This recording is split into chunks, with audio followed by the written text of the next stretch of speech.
Welcome. In this video, I'll show you how to make a Rockstar Games account for GTA 5 or for the upcoming GTA 6. Alright, if you found this video helpful, please leave a like and subscribe to the channel for more such tutorials. So first up, go ahead and bring your favorite browser and then just type down rockstargames.com. Alright, again, rockstargames.com and then just hit on enter. Wait for it to load. And then once it loads, go ahead and go to the top right. Click on the profile icon and then just basically click on sign up. Okay, wait a bit and then in here just basically enter your birth date, and once done just click on next.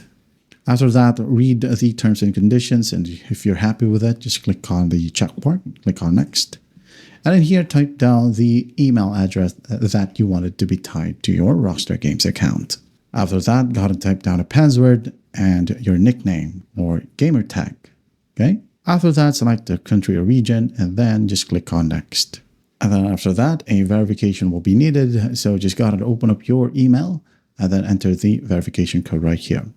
Okay. Just like this one right here, just double click on it, right click and copy and just click on submit. And then once that's done, here you now have your Rockstar Games account. And if I were you, I wouldn't touch anything right here. But if you want to, you could go ahead and change your profile visibility, feed activity, and game stats. If not, just click on continue and leave everything as default. Okay, wait a bit. And once that's done, you now have your Rockstar Games account. Now, when you go ahead and download GTA 5 or whatever GTA games, and when you go ahead and open it up, it will just require you to sign into a Rockstar Games launcher. Okay, so go ahead and type down your credentials that you just created right here. Type down your username or the email.